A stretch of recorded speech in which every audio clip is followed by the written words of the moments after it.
कौम मैं हूँ इमरान वसीम। नाज़रीन, आज के प्रोग्राम में 4 बड़ी अहम ख़बरें आपके साथ हम शेयर करेंगे। लेकिन सबसे पहले उन दोस्तों से दरख्वास्त करेंगे जिन्होंने अभी तक चैनल को सब्सक्राइब नहीं किया, वो चैनल को सब्सक्राइब कर लें और बेल आइकॉन का बटन भी ज़रूर प्रेस करें। नाज़रीन, आज के प्रोग्राम की जो हमारी 4 ख़बरें हैं, उन 4 ख़बरों में से 3 के जो टाइटल हैं वो थंबनेल पे मौजूद हैं।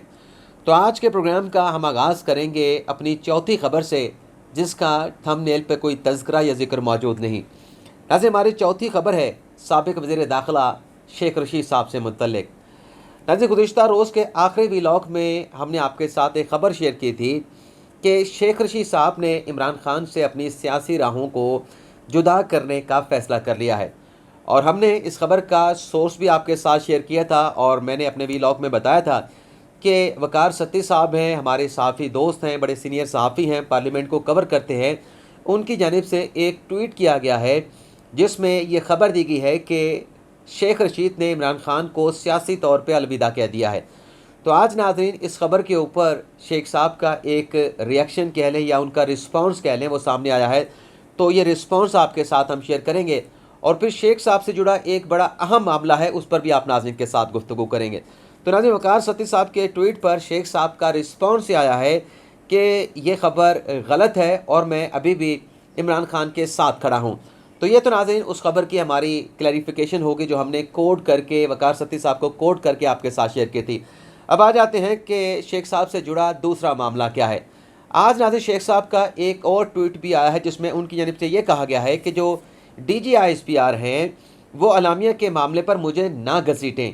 और शेख साहब ने अपने ट्वीट में नाज़रीन ये भी कहा है कि जो भी इजलास होता है उसके मिनट्स तैयार किए जाते हैं, और फिर जो भी इजलास होता है उसका बाकायदा तमाम स्टेक होल्डर की मंजूरी के साथ एलामिया भी जारी किया जाता है।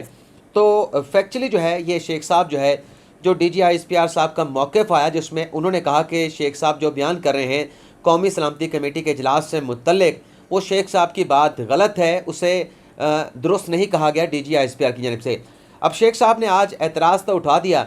अब जो DGISPR का मौक़िफ़ आया था वो इस बात पे आया था क्योंकि शेख साहब का एक स्टेटमेंट सामने आया था जिसमें शेख साहब ने ये कहा था कि कौमी सलामती कमेटी के इजलास में जो तीनों सर्विसेज चीफ थे या जो सिक्योरिटी एजेंसी के सरबराहान थे, उनकी जानिब से ऐसी कोई बात नहीं की गई कि इमरान ख़ान के ख़िलाफ़ साजिश नहीं हुई।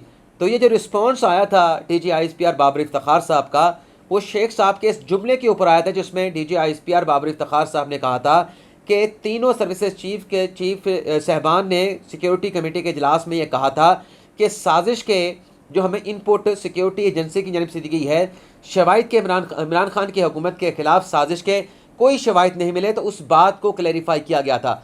तो आज अगर शेख साहब को ये एतराज़ है तो शेख साहब को एतराज़ करने से पहले जो उनकी जानिब से एक गैर जिम्मेदारी का मुज़ाहरा किया गया और इस तरह का स्टेटमेंट दिया गया कि नेशनल सिक्योरिटी की मीटिंग में जो सर्विसेज चीफ थे उन्होंने तो कहा ही नहीं कि इमरान खान के खिलाफ जो है वो साजिश नहीं हुई। तो ये जुमला कहते हुए शेख साहब को जो है वो एहतियात करनी चाहिए थी।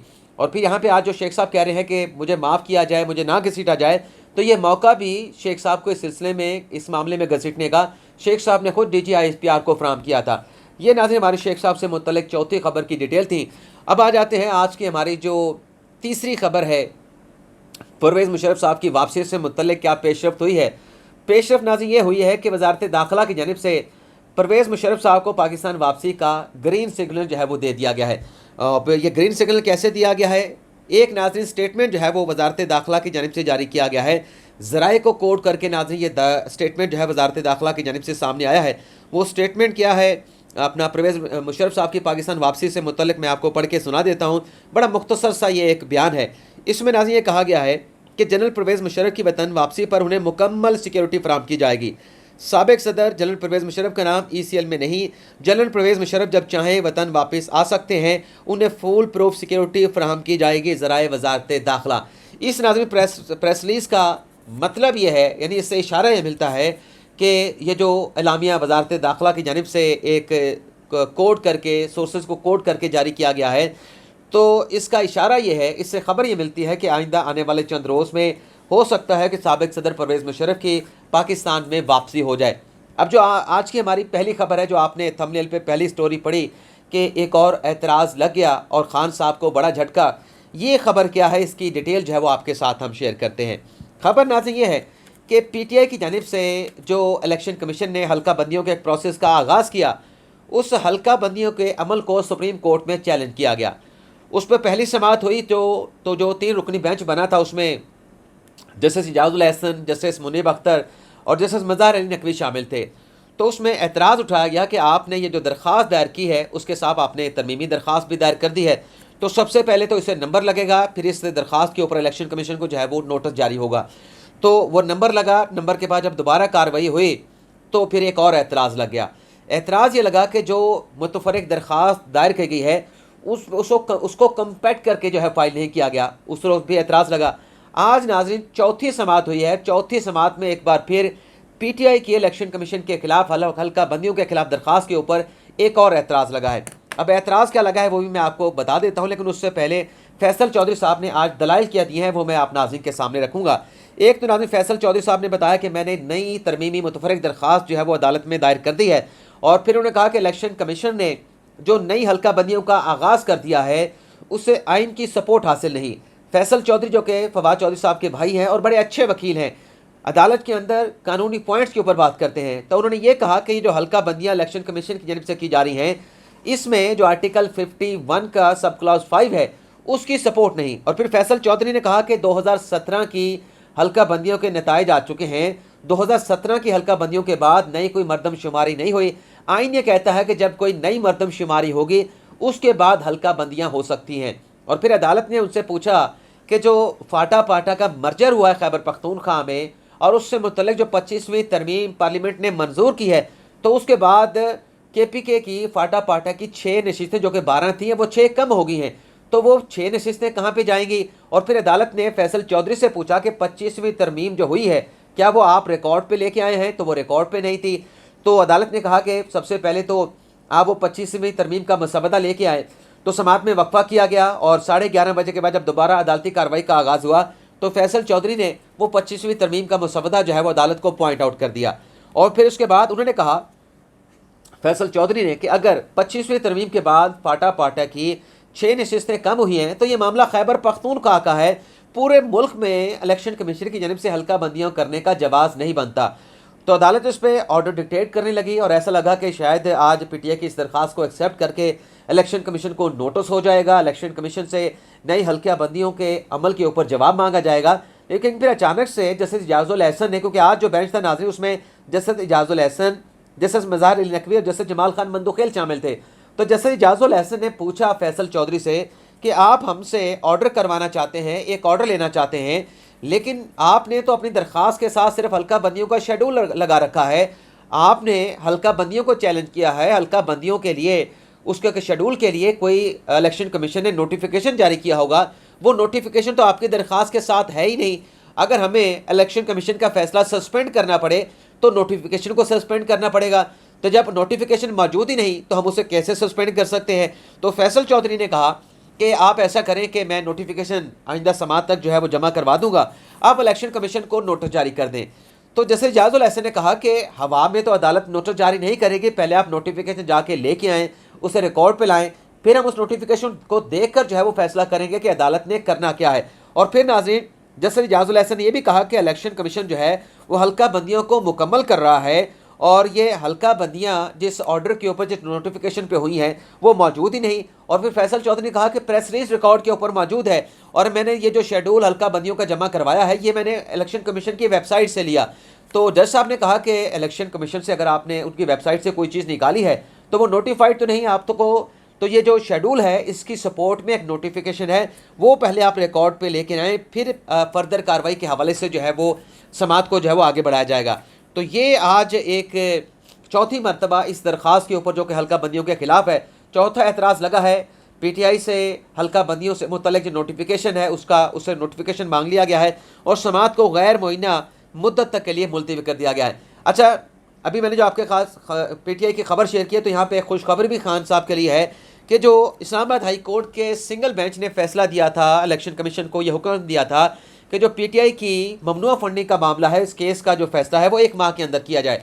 तो आज नाज़रीन खान साहब के लिए, तहरीक इंसाफ के लिए खुशखबरी है कि इंट्रा कोर्ट अपील में इस्लामाबाद हाई कोर्ट के डिवीजन बेंच ने, जिसकी सरबराही जस्टिस चीफ जस्टिस मतलब अपना अख्तर मिनल्ला साहब कर रहे थे, इस बेंच ने इंट्रा कोर्ट अपील में ये जो फैसला था 30 रोज़ के अंदर ममनुआ फंडिंग केस का को कंक्लूड करने का, इसको कलअदम करार दे दिया है। और इलेक्शन कमीशन से मुतल्लिक इस पीटीआई की दरख्वास्त में अदालत ने कहा है कि इलेक्शन कमीशन पर इस अदालत की शक की कोई गुंजाइश नहीं।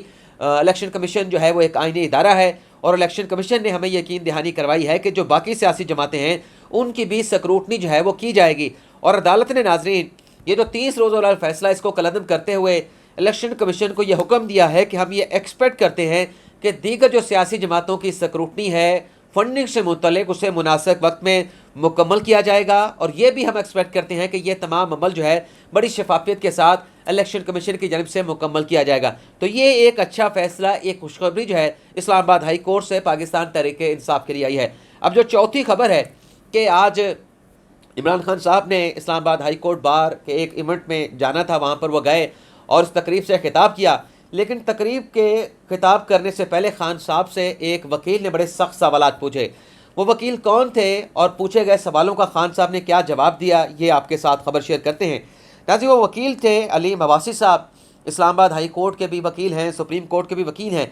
लेकिन नाज़रीन, जब 2008 से लेकर 2013 तक पीपल्स पार्टी की हुकूमत थी तो पीपी के दौर में अलीम अब्बासी साहब जो है वो डिप्टी अटॉर्नी जनरल की जिम्मेदारियाँ सर अंजाम देते थे। तो यानी ये बताने का मकसद ये है कि एक सीनियर लॉयर हैं जो माजी में सरकारी वकील रह चुके हैं। और ये सरकारी वकील कैसे लगते हैं, इस पर मैं एक वीलॉग में मुकम्मल डिटेल में बात कर चुका हूँ। तो अलीम अब्बासी साहब ने नाज़रीन खान साहब से सवाल ये पूछे कि आप यहाँ पर खिताब करने के लिए आए हैं और यहाँ पर जो बैठे वकला हैं वो पाकिस्तान तहरीक इंसाफ के कारकुनान नहीं बल्कि लॉयर हैं। और फिर अलीम अब्बासी ने खान साहब से ये कहा कि आपसे हमने, क्योंकि आप साबिक वज़ीर आज़म हैं और आपसे हम कुछ सवालात करने के हक़ बजानिब है।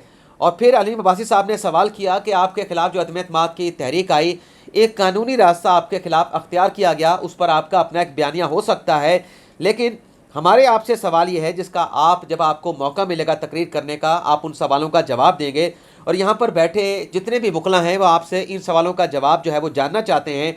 अलीम अब्बासी ने सवाल ये किया कि जिस टेक्निकल तरीके से आपने ये वोट ऑफ नो कॉन्फिडेंस के मामले को टैकल किया, क्या आपके जो डिप्टी स्पीकर थे कासिम सूरी, उन्होंने जो भी इक़दामात उठाए, जो रूलिंग दी, क्या वो मावराए आइन नहीं थी? और फिर उन्होंने ये भी कहा कि जो पंजाब में आपके गवर्नर थे, नाम नहीं लिया उन्होंने उमर सरफराज चीमा साहब का, लेकिन उन्होंने कहा कि उनका जो रवैया था उस पर आप क्या कहेंगे? आपने एक आइनी रास्ता था आपके खिलाफ अपोजिशन ने अडॉप्ट किया, आइन इजाज़त देता है, कानून इजाज़त देता है अदम की तहरीक लाने का। तो ये हमारे सवाल हैं। इन सवालों का जब भी आप तकरीर करने के लिए आएंगे, आप इन सवालों का जवाब जो है वो ज़रूर दें। हम इन सवालों का जवाब आपसे सुनना चाहते हैं। तो नाज़रीन, ये सवाल करने के बाद जब खान साहब को तकरीर करने का मौका मिला तो खान साहब ने जो उनका टिपिकल अंदाज़ है, जो उनका बयानिया है अमरीकी साजिश से मुतल्लिक, उसका उन्होंने जिक्र किया कि हम गुलाम चले आ रहे हैं, अमेरिका ने मेरी हुकूमत के खिलाफ साजिश की कि इमरान खान को हटा दिया जाए वज़ीर आज़म के ओहदे से, नहीं तो पाकिस्तान को माफ़ नहीं किया जाएगा। तो ये खान साहब ने बातें की। अच्छा, ये जो खान साहब अमरीकी साजिश का बयानिया की बात करते हैं कि हम बरसों से अमरीका के गुलाम चले आ रहे हैं, अगर हम अमरीका के इतने गुलाम होते, जो पाकिस्तान का एटमी प्रोग्राम है वो नाज़रीन कभी मुकम्मल ना हो पाता। पाकिस्तान को फिर अमेरिका के कहने के ऊपर उस गुलामी के अंदर फिर उस न्यूक्लियर प्रोग्राम को कंप्रोमाइज़ करना पड़ता, उसको बंद करना पड़ता। और ये इस बात की गमाज़ी करता है कि अगर हमने अपने न्यूक्लियर प्रोग्राम के ऊपर को कंप्रोमाइज़ नहीं किया तो इस बात की गमाज़ी करता है कि हमने अपने बहुत सारे ऐसे मामला जो हमारे कौमी मफाद में थे, जो हमारी खुद मुख्तारी, हमारी सिक्योरिटी और सालमियत से मुतल्लिक थे, हमने उस पर किसी भी मुल्क के साथ समझौता नहीं किया। तो खान साहब ने वो अपना टिपिकल बयानिया अमरीकी साजिश से मुतल्लिक जो है वो दोहराया अपनी तकरीर में।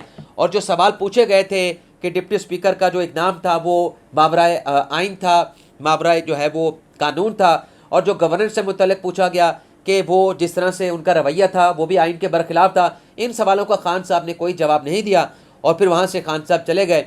और ये हमारा आज का नाज़िम व्लॉग है। तो उम्मीद करते हैं कि आपको पसंद आया होगा। अल्लाह ताला हम सब का हामी नासिर हो। दुआ में याद रखिएगा। अल्लाह हाफिज़।